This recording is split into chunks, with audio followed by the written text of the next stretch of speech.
os abraço, na alegria, na paz do meu coração, na gentileza da minha alma, esses eflúvios que nos trazem do alto a inspiração para falarmos nesta noite de um tema muito duro, cruel mesmo, mas que é necessário. Aliás, falar de coisas melífluas, belas, graciosas, gentis, de nada nos adiantaria. É como passar o dia inteiro dizer à pessoa que amamos, eu te amo, mas não pratica esse eu te amo, não vivencia. Por isso mesmo que as coisas aprazíveis são nos dadas para retemperar o nosso ânimo. Mas as vicissitudes, as contrariedades, tudo aquilo que costuma acontecer no nosso dia a dia, são exatamente nos impostas, desculpa a palavra, impostas ou advindas, com esse propósito, se não, nos sacudir, nos despertar, nos posicionar no estado de alerta. Vocês já imaginaram se todos nós fôssemos iguais? Quer na estatura, quer na cor da pele, quer no tom de voz, na cor dos olhos. Teria graça? Nunca imaginaram isso, né? Mas é exatamente nessas diferenças, quer de estatura, de tez, desse colorido fantástico que há dentro de nós, as nuances do nosso brilho. Eu diria sempre que o brilho dos nossos olhos são como ao olhar uma árvore, vemos dezenas e dezenas de folhinhas, mas quantas delas de verde diferente?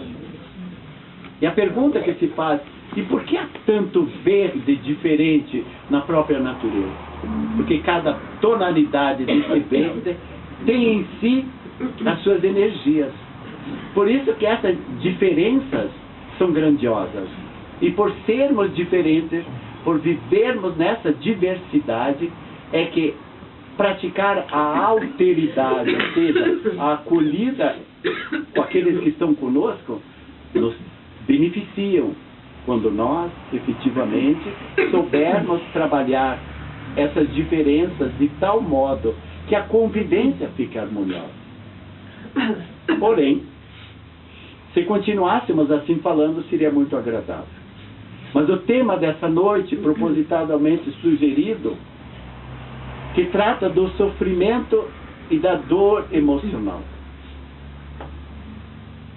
Há um triângulo que se conjuga nesse sofrimento, nessa dor e nessas emoções, que nós precisamos aprender a vivê-las e a aceitá-las. Afinal de contas, as emoções são fantásticas. E conviver e trabalhar com sentimentos, emoções, o nosso ego que se altera, nosso ego que se equilibra, nosso ego que absorve a raiva, nosso ego que absorve a paz. E nessa dualidade, nesse paradoxismo, nesse contraditório viver, é que nós vamos aprender. E por isso que nessa reencarnação, de estarmos aqui presentes corpóreamente, vivificado por essa bênção do Pai, é que nós granjeamos essa infinita possibilidade de evoluirmos, de crescermos. Afinal de contas, qual é nosso fanal? Qual é nosso objetivo? Senão o nosso progresso. E para isso, vivemos e convivemos com as pessoas.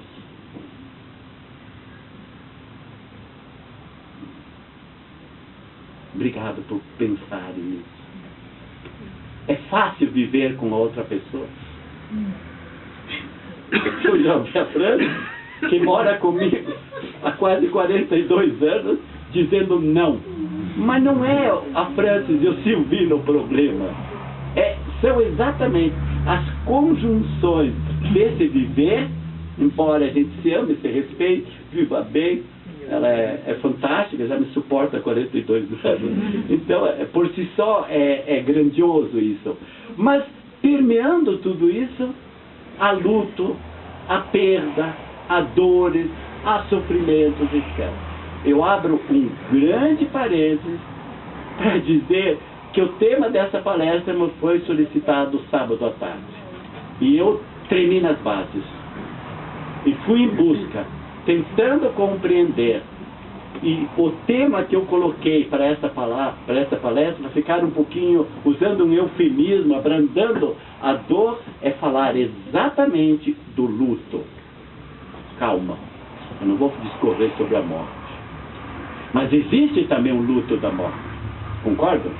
Mas quero falar desse sofrimento e desse luto que uma grande pessoa na Terra e um espírito fantástico no mundo espiritual, Joana d'Angelis,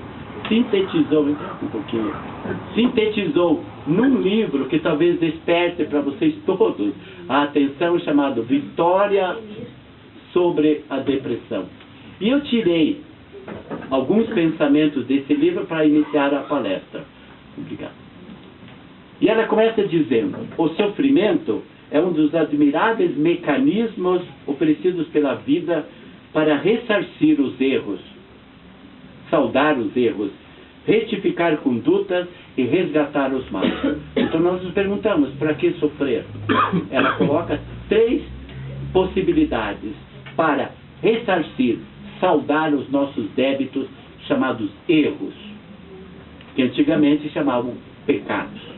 Quando católico, nós nos confessávamos e dizíamos: pequei, Senhor, e Jesus nos ensinou que erramos. Para quê?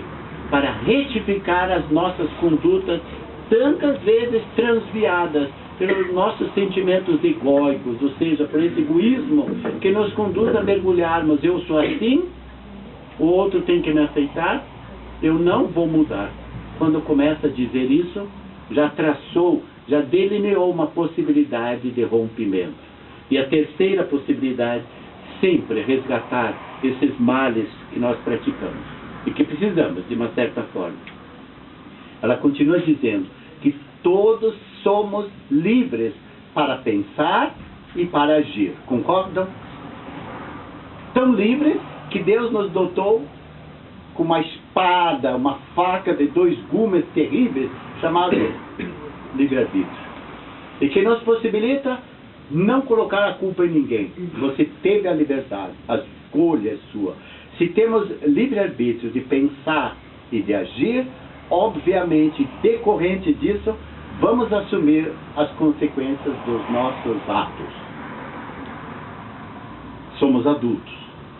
Não importa a idade, mas é cônscios, responsáveis por aquilo que nós pensamos, por aquilo que nós falamos, por aquilo que nós praticamos, agimos. Não adianta pôr o dedo e culpar o outro, nós mesmos. E uma frase que sintetiza tudo isso, que seria a última frase que eu anotei do livro, diz assim: cada espírito é responsável por tudo quanto lhe acontece. Como nós somos espíritos, vivendo obviamente na carne, nós temos essa possibilidade também de usufruir, mas também de não nos culparmos e também tampouco culparmos os outros. Ela diz que cada conquistador, e todos nós somos conquistadores do nosso rumo, da nossa vida, das diretrizes, daquilo que nós desejamos e praticamos. Cada conquistador avança na sua eleição, na sua escolha. Ela é taxativa. Na sua escolha, ela é livre. Portanto, pagando o preço da aventura ou o preço do empreendimento, daquilo que executa. Não adianta, então, culpar. Cada um de nós é réu e o pensar é nosso juiz. Nós mesmos, na nossa consciência lúcida, esclarecida, desperta, é que vamos cristalizar aquilo que nós somos, aquilo que nós fazemos. Sério, né? Nossa, vocês não estão nem piscando. Podem respirar. Vamos adiante. A dor, ela diz, é sempre uma companheira indesejável. Eu seria muito hedonista, né? Se gostasse de sofrer. Não, nós somos estoicos, ou seja, explicando, aprendemos a compreender a dor, como Jesus compreendeu e vivenciou todo esse trajeto da dor, da ignomínia, da crucificação, para nos exemplificar. Então ele aceitou, mas não significa que ele apoiava, mas ele dizia que era necessário que essas coisas se cumprissem para nos exemplificar. Concordam? Por isso ela é uma companheira, porquanto aflige com as suas sensações e as suas emoções perturbadoras. O tempo todo. As emoções e as perturbações. Quer dizer, leva a essa dor emocional. Já entenderam por que eu coloquei no título o sofrimento e a dor emocional? O sofrimento, ela diz, faz mal, mas não é o mal. O sofrimento faz mal, mas ele não é o mal. Porque logo em seguida ela diz assim, o sofrimento é o mal que faz bem. Percebem? O sofrimento faz mal, mas ele não é o mal. E é um mal que nos faz bem, porque ele nos granjeia recursos valiosos para aprendermos. Entenderam do preâmbulo, do início, quando eu chamei a atenção para que o mal que surge, as doenças, as preocupações, as angústias, as desavenças no lar, as desavenças no trabalho, as desavenças na sociedade, esses sentimentos tão egoístas que, graças à sociedade, são todos portadores da grande oportunidade de aprendermos. Mais adiante, ela diz que sem ele, ou seja, sem o mal, o ser humano ainda estaria nas fases grosseiras do eu, lá naquele primitivismo, e portanto não daria esse desenvolvimento, é uma palavra longa, bonita, o desenvolvimento sociopsicológico. Antropo, do homem, sócio, da convivência social. Por isso que é essa convivência e esse desenvolvimento que psicologicamente o indivíduo é capaz de viver e de conviver com outras pessoas. Por isso fazemos as escolhas com quem vamos, estou tentando encontrar a palavra, compartilhar a nossa vida. Não é viver, é compartilhar. Viver é estar junto. Compartilhar é sofrer. Sofrer para aprender.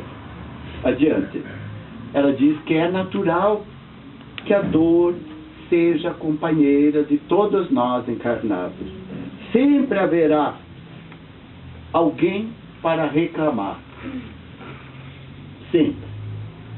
Tão certo que ela diz uma frase que se referencia a Jesus, quando ela textualmente pontua: cada dia tem a sua cota de aflição.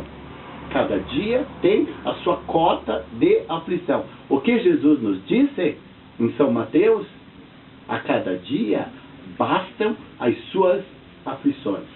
Portanto, em palavras simples, claras, diretas, como Jesus o é, a cada dia chegam, basta. Não procuremos adiantar coisas que ainda não advieram. Por quê? Porque nós as posicionamos nas nossas condutas com as possibilidades de amanhã que sobrevenham mais dores, mais angústias, mais ansiedades. Concordam? Sim ou não? Obrigado. Bom, agora me deram coragem. Agora fala do erro. Levante o dedinho, só o dedinho, bem escondidinho para que eu possa ver. Lá mais escondidinho. Quem nunca cometeu um errinho? Obrigado. Nem eu tive coragem de olhar para mim. Tem que cortar todos, né? Quem não cometeu um erro? E ela diz, até eu escrevi aqui para ler, e eu escrevi do lado aqui umas coisas: erro, reconhecimento, culpa, arrependimento, mudança. Eu estou falando as minhas anotações: erro, reconhecimento, culpa, arrependimento, mudança. E o que Joana nos diz? O erro é sempre resultado do nível de responsabilidade imposta pela consciência de cada um. Quando se trata de um erro planejado, então as consequências são mais severas. Quando advém um erro de coisas que não foram planejadas, mentalizadas, premeditadas, que estiveram na consciência já clara, então comete um erro. Pela segunda vez quero abrir um parênteses, para vocês descansarem um pouquinho. Quando criança e jovem, no colégio interno, ensinavam-nos sobre o pecado. Mas eu gostei muito do que me ensinaram, que para cometer um pecado são necessárias algumas coisas. Primeiro, saber que é pecado. Segundo, ter vontade de fazer. E a terceira, faço. Eu pensava assim, opa, não é tão grave assim, porque primeiro eu tenho que saber se é pecado. Segundo, desperta em mim, mesmo assim, eu tenho vontade de fazer. E terceiro, vou lá e faço. Algumas vezes eu ia para o confessionário e dizia, opa, pequei.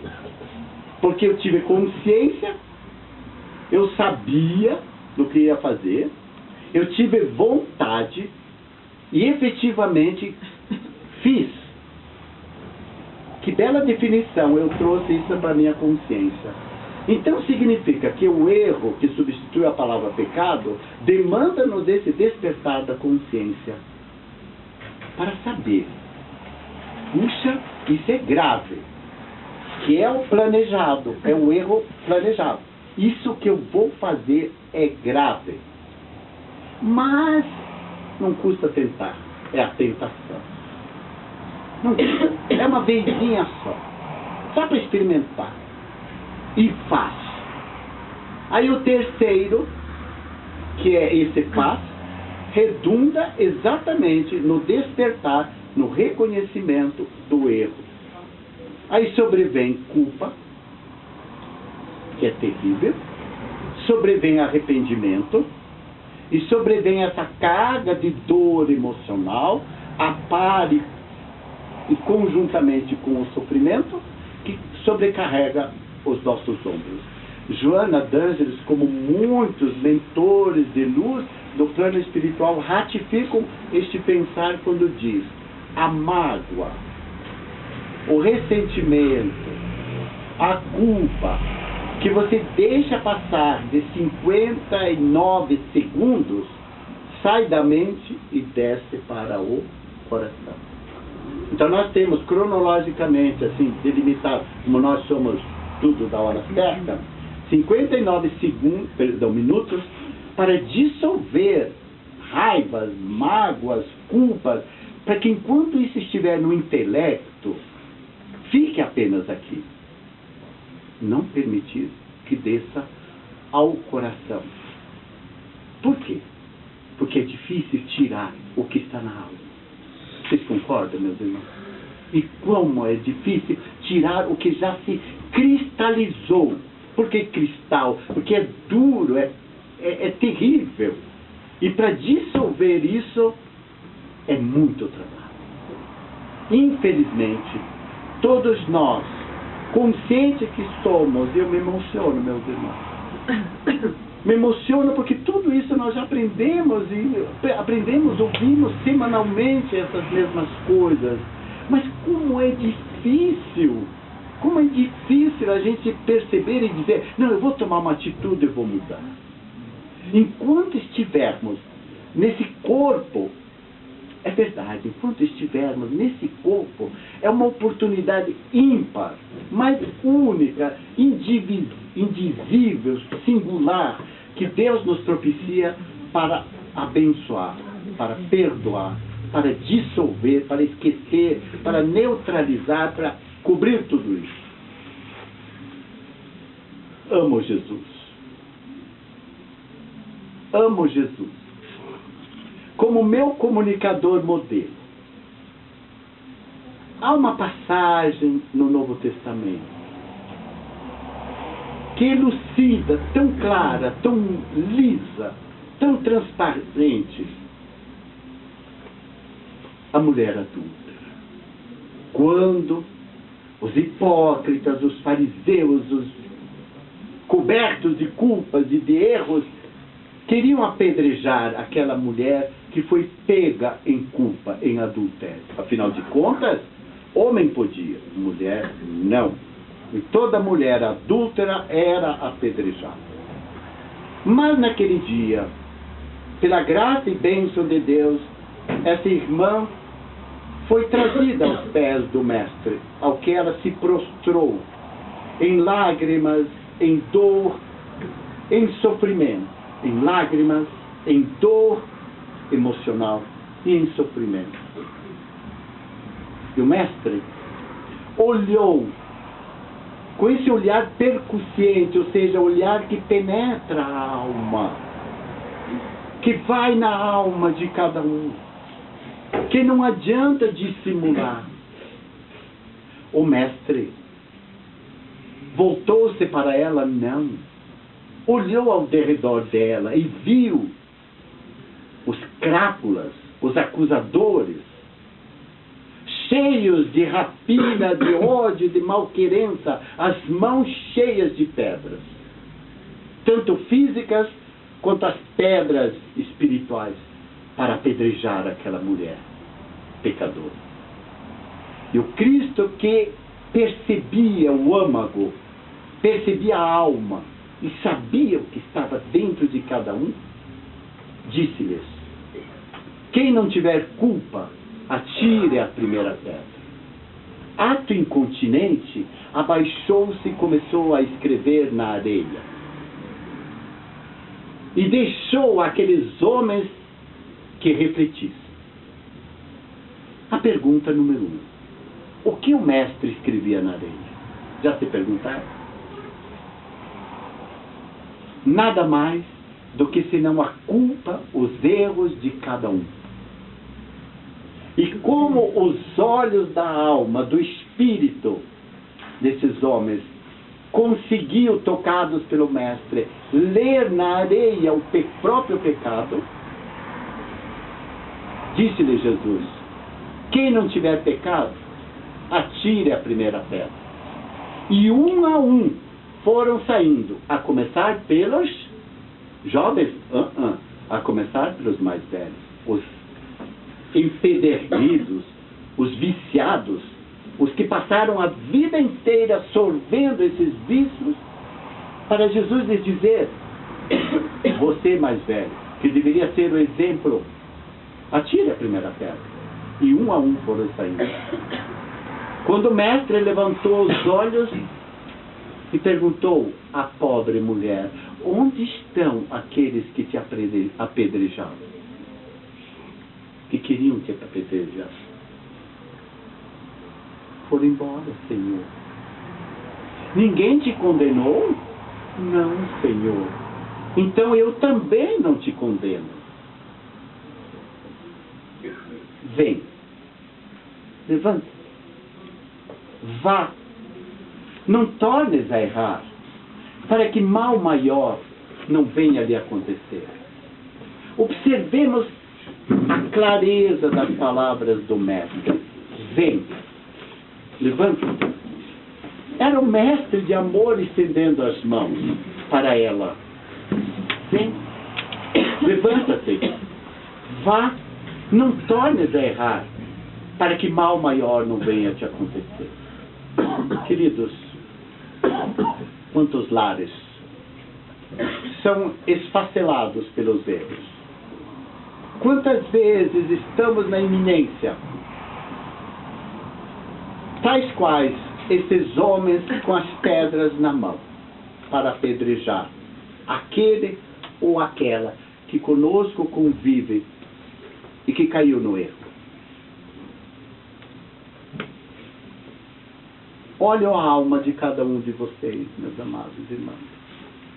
Porque para enxergar a alma de cada um, eu preciso enxergar a minha alma. Então eu não posso condená-los. Mas quantas vezes condenamos antes de julgar? Quantas vezes condenamos antes de julgar e mesmo antes de conhecer as reais razões? Quantas vezes não damos ao outro as possibilidades do reconhecimento, da reflexão, do amadurecimento, para que, reconhecendo-se, consigam também dizer: ninguém me condenou, Senhor. E Jesus lhe retorna: quem sou eu para te condenar? Quantas vezes ouvimos essa passagem e deixamos passar desapercebida porque não percebemos as nuances, as sutilezas que o Cristo quis nos ensinar. Não era tão somente uma historinha, é uma realidade que acontece. E o erro é tão profundo, tão arraigado, que é capaz de destruir toda uma felicidade, que é capaz de destruir anos de convívio, que é capaz de destruir uma família, solver um lar que poderia ser bênção. Então eu olho, porque tantas vezes na minha vida eu tive a oportunidade de estar à frente de pessoas que abriam a alma para mim. E nunca me ocorreu, porque me vinha a imagem do Cristo e a mulher pecadora. Quem sou eu para julgar? Quem sou eu para condenar? Eu estou a postos apenas para estender meu ombro amigo, para acolher, para ajudar. E compreendendo o erro, Deus que me ama tanto, mas tanto, e que Jesus, que eu amo de paixão, porque é um exemplo. Hoje à tarde, no grupo do NAI, alguém postou, uma irmã nossa. Quando eu estava exatamente estudando sobre a palestra, quando essa irmã escreveu: depois que cometas um erro e tenhas consciência dele, comece a reabilitação. Depois que cometas um erro e tenhas a compreensão, a consciência, comece a reabilitação. É como eu me reconhecer inválido em alguma parte do corpo, porque eu provoquei deliberadamente essa invalidez. Eu tenho que me reabilitar para novamente dar o curso à minha vida, à minha jornada. Nada de entregar-te ao desânimo ou ao remorso, porque é a primeira coisa. Ao reconhecer um erro, é ipso facto o desânimo, a tristeza e o remorso, a culpa. Da mesma forma como não deves insistir no propósito inferior, não te podes deixar consumir pelo arrependimento. Porque o arrependimento também não adianta a vida inteira dizer: eu estou arrependido, estou arrependido, estou arrependido, mas nada faz. É o que o Cristo disse para aquela irmã: levanta-te, vá. Ou seja, o levantar-se é o sair da acomodação. Perceberam? O caminhar é tomar atitude. E o não tornar a errar significa a consciência. Mas Jesus não parou por aí, ele fechou quando disse: para que mal maior não venha a lhe acontecer. Em síntese, meus irmãos, dessa frase, e atrelando a passagem do Cristo, diríamos que cometer o erro é factível, é possível, e todos nós erramos. Reconhecê-lo é um ato nobre da consciência, é um ato nobre da criatura, e só a nós, humanos, é dado o reconhecimento do próprio erro, para depois nos levantarmos. É o que Joana d'Ângeles diz no reabilitar-se. E reabilitando, você também se propicia condições para não voltar a cometer o mesmo erro, para que o mal não seja maior. Porque, afinal de contas, nós sabemos, o erro repetido, ele é acrescido em tamanho, em consequência e na enormidade do peso da culpa que ele nos acarreta. Estão entendendo, amados irmãos? E ela conclui: Este tem somente a função de conscientizar-se do mal feito, o arrependimento. Perdoa-te, ensejando-te, e dá início à tarefa de reequilíbrio pessoal, diminuindo e reparando os prejuízos causados.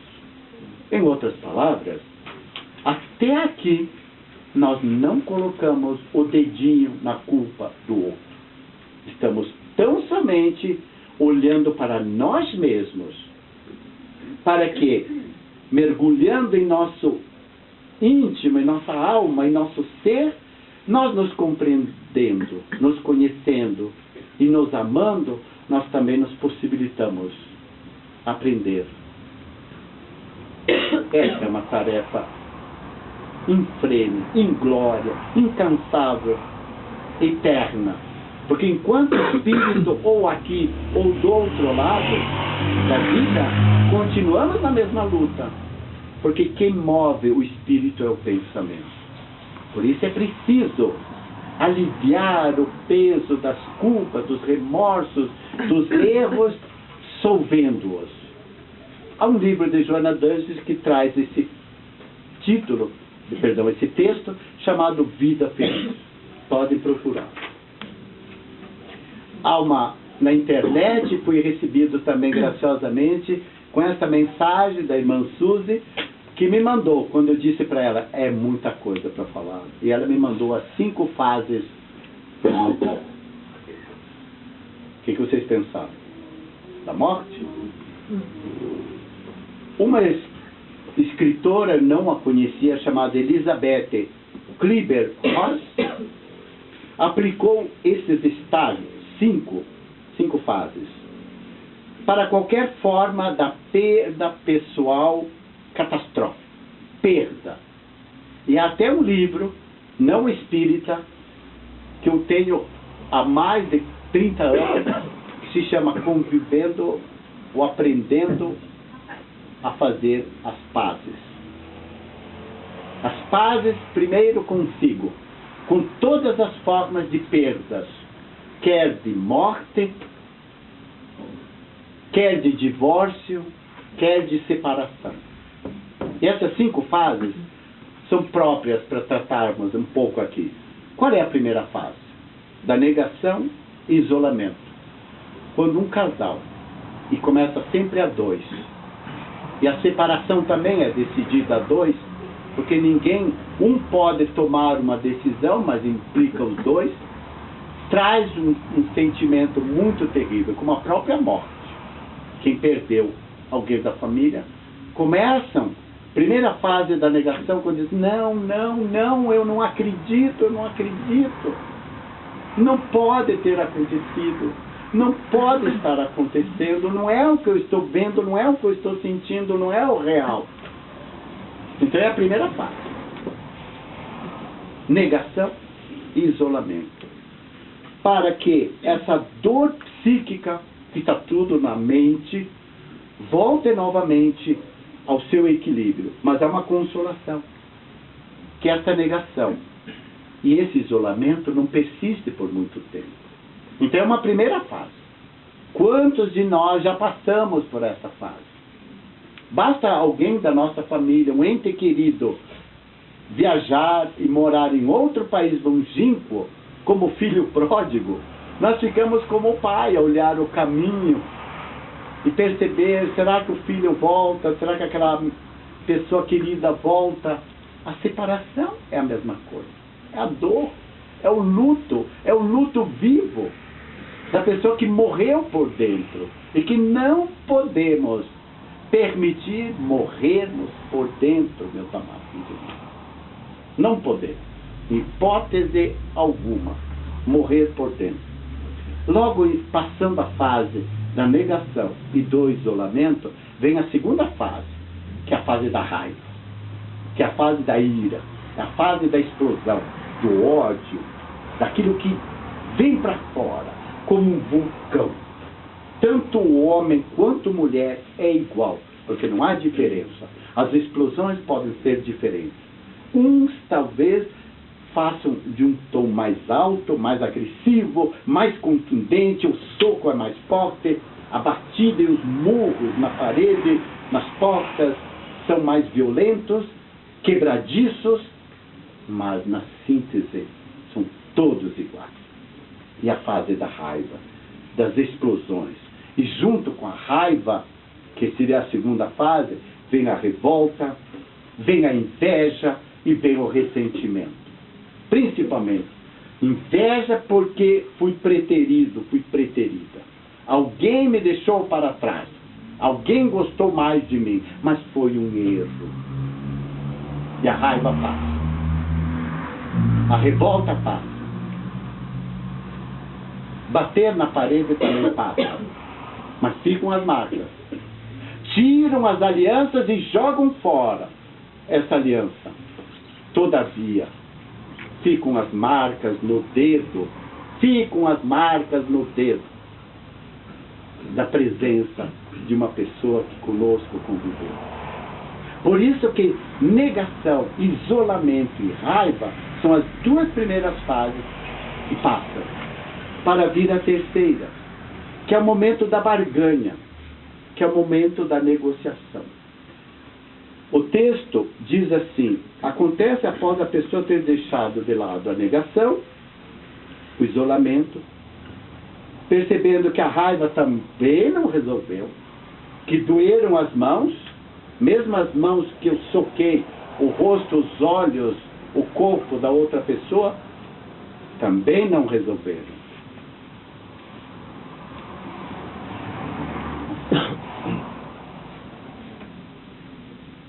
Nessa fase, busca-se fazer algum tipo de acordo, de maneira que as coisas possam voltar a ser como antes.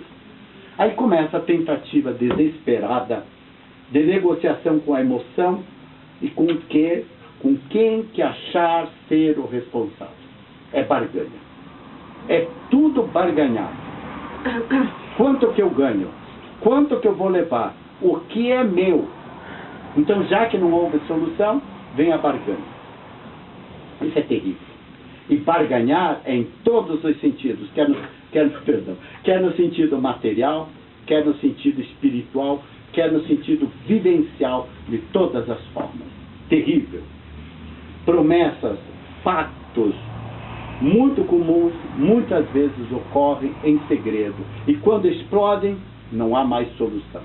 Por isso já passamos pela negação, pelo isolamento, pela raiva, passamos pela barganha para entrar na quarta fase, chamada depressão. A tal ponto que Joana d'Anjos escreve um livro inteiro, Vitória sobre a Depressão. Quando diz, nesta fase ocorre um sofrimento profundo. Aí é o fundo do poço. Por quê? Tristeza, desolamento, culpa, desesperança, medo e emoções bastante comuns afloram dentro do ser. É o momento que acontece a grande introspecção e a necessidade de isolamento. Quando a pessoa começa a tomar consciência da sua debilidade, da sua fraqueza física, moral e espiritual. Encontra-se no fundo do poço. Não consegue mais tatear paredes para sair. E é preciso socorro. É preciso ajuda.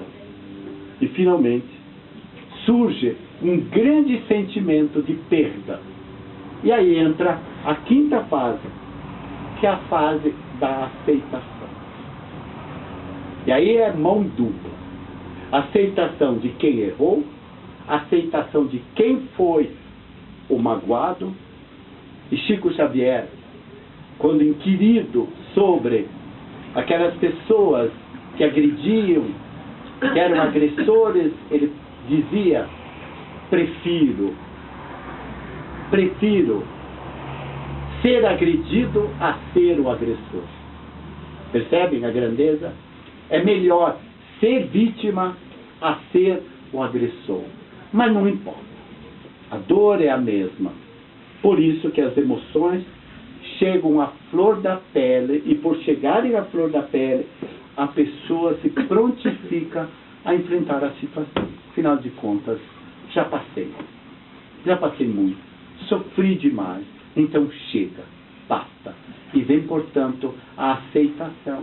Não aquela aceitação do conformismo bobo, mas a aceitação de sublimação, de ambas as partes, de se darem as mãos, de se cruzarem o olhar, de recomeçarem a vida, de se prontificarem ao bem, a caminhada e a luz. Tudo é possível. E tudo tem um jeito. Para tudo há um jeito. Para tudo há uma solução. Se alguém tergiversar e discordar, fique à vontade. E, finalmente, claramente o que interessa é que o paciente alcance esse estágio de aceitação em paz e com dignidade, até que tudo seja resolvido. E essa escritora conclui dizendo que na nossa vida não é necessariamente nessa ordem. Pode começar pela depressão, pode começar pela raiva, a ordem não importa. Mas ela é textual quando diz que na vida de todos nós, pelo menos em 2 das 5 fases, nós passamos. Ou depressão, ou raiva, ou isolamento, ou negação, ou barganha, para chegar à aceitação.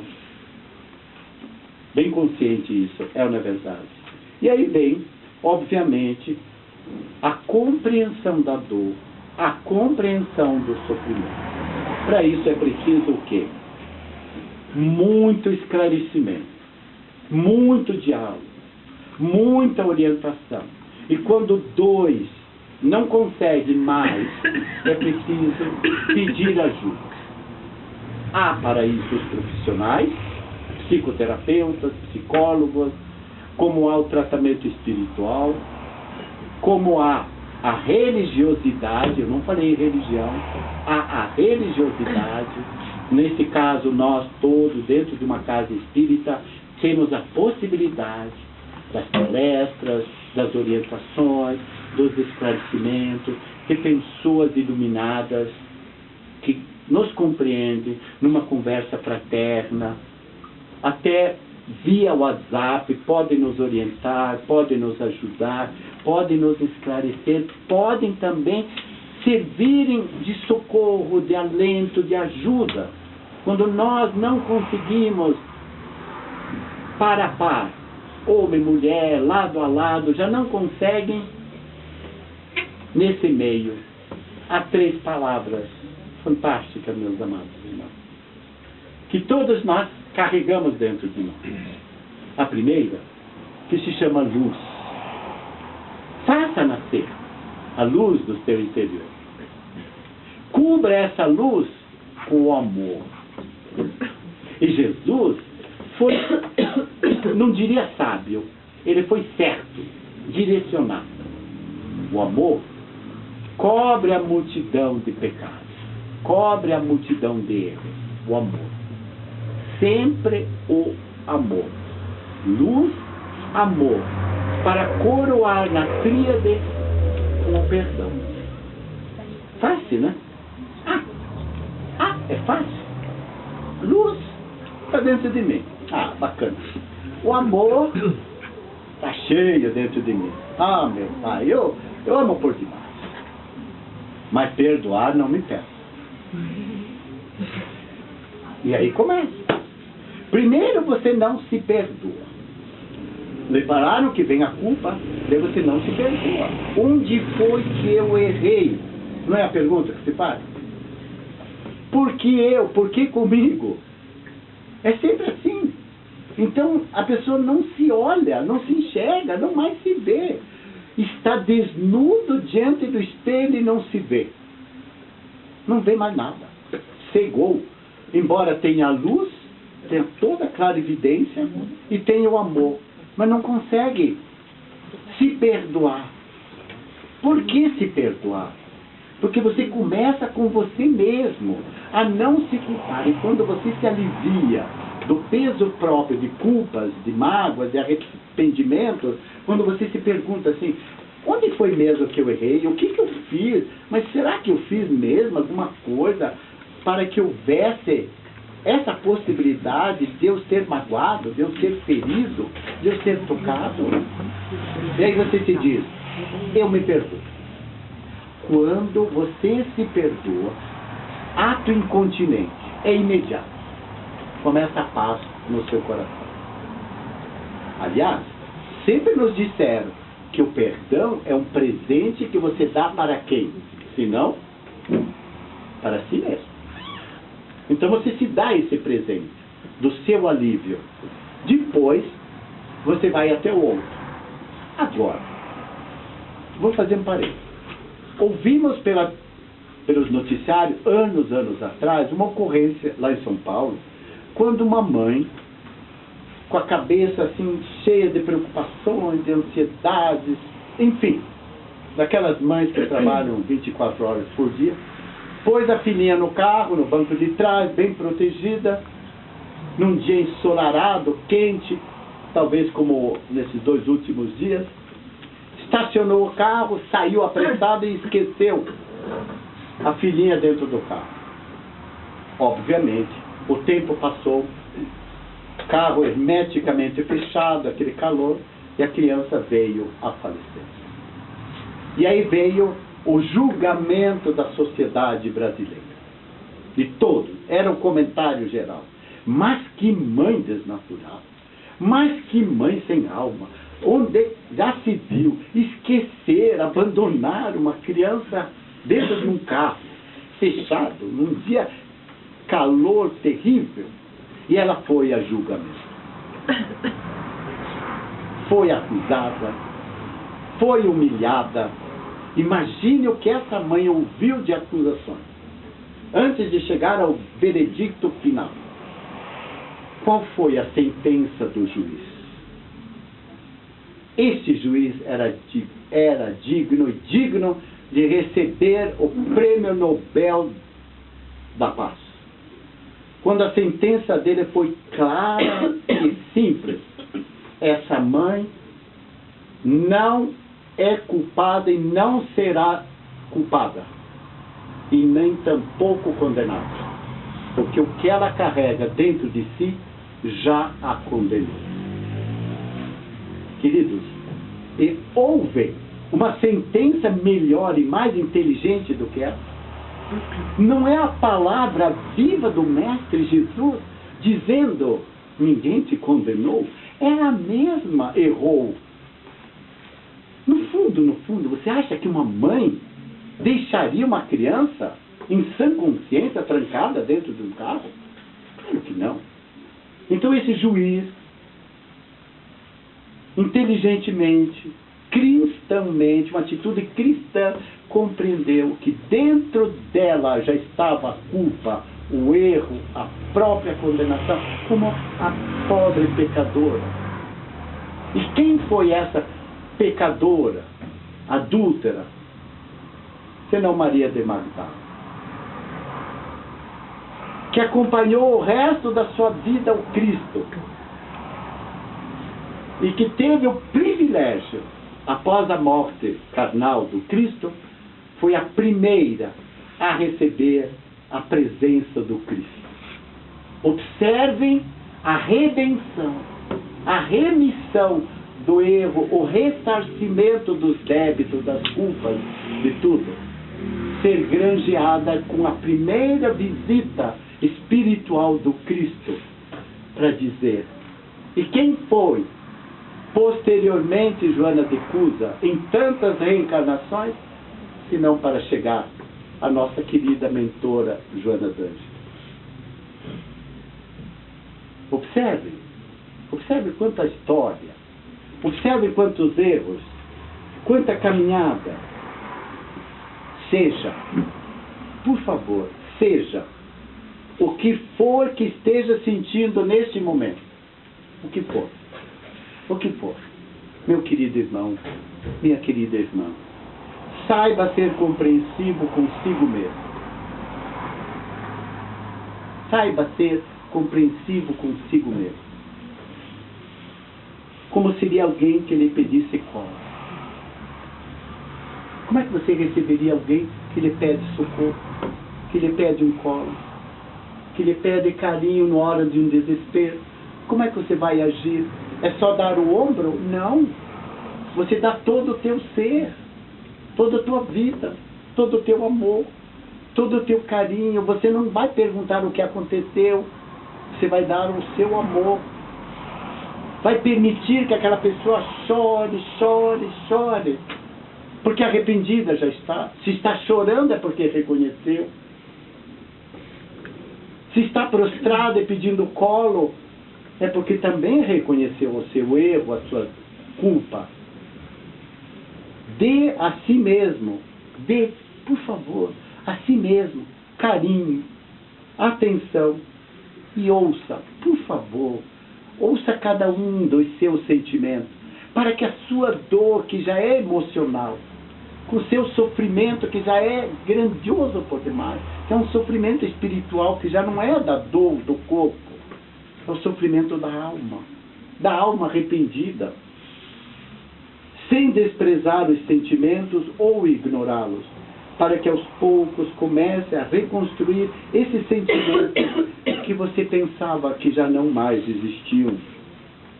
Não se esqueça, por favor, que o sofrimento é um misterioso operário que trabalha nas profundezas da nossa alma e trabalha por nossa elevação. É dentro de nós, em todo o universo.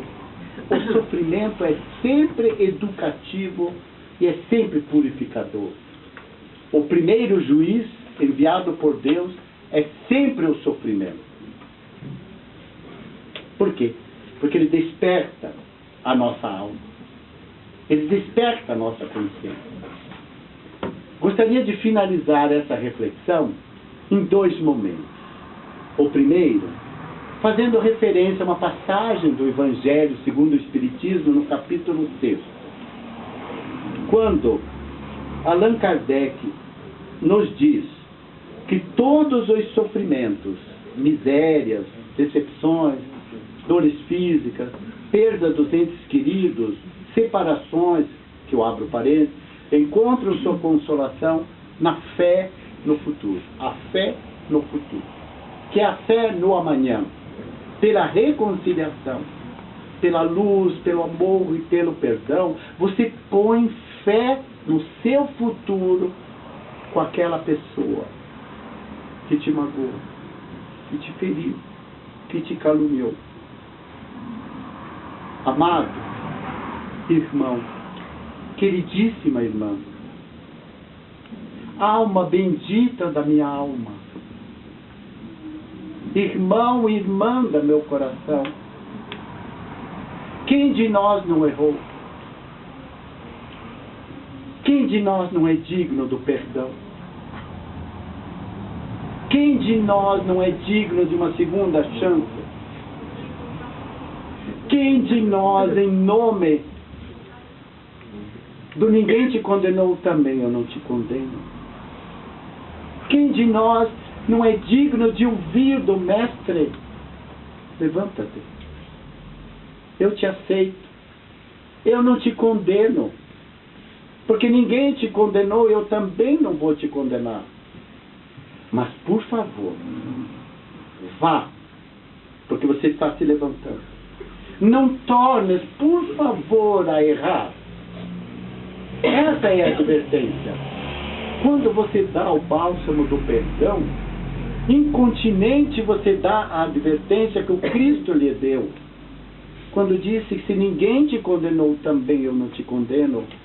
Vá, não tornes a errar, para que mal maior não venha acontecer para você, nem para mim, tampouco para os nossos filhos, tampouco para aqueles que conosco caminham. Afinal de contas, é o Evangelho vivo, amado, que o Cristo nos ensinou. Amar a Deus de todo o coração, de todo o entendimento, ou seja, com o despertar da consciência. E amar ao próximo. Quem é esse próximo, senão aquele que errou ao nosso lado? Aquele a quem eu, nesse instante, diante de Jesus, eu rogo, perdoa, Perdoa, Jesus. Perdoa. Porque eu também já perdoei. Como que eu posso pedir no Pai Nosso e perdoar? Assim como eu perdoo e todavia você não perdoa? Como é que você consegue conciliar sono, repouso tranquilo, se você não perdoa e pede perdão a Deus? Paremos de sermos hipócritas, fingidos, diante de uma realidade que é tão desperta dentro de nós. Amados, queira Deus, mas queira Deus mesmo, que eu tenha conseguido tocar um pouco a sua alma. Se ao menos um dos que estão aqui corporeamente à minha frente, eu conseguir ter nessa noite sensibilizado para a luz, para o amor e para o perdão, eu dobro meus joelhos de gratidão e de louvor a Deus. Porque a bênção do Pai nos dando a confirmação de cantarmos, de orarmos, de dizermos: e perdoai como eu perdoo. E não me deixe, Senhor, a cair na mesma tentação. Não é assim que eu rezamos? Livrai-nos desse mal do pensamento. Livrai-nos desse mal do julgamento. Livrai-me, Senhor, do mal da condenação. Dê-se as mãos, por favor. Comece uma nova vida. Talvez hoje tenha começado aqui a grande oportunidade. Eu não sabia que você viria, meu irmão, minha amada. Mas desde domingo eu estou com o coração pensando em cada um. Preparando dia a dia cada palavra que eu fosse trazer a cada um de vocês. Que fosse antes balsamizada com o amor, com a luz, com o perdão, com a compreensão, com a clareza.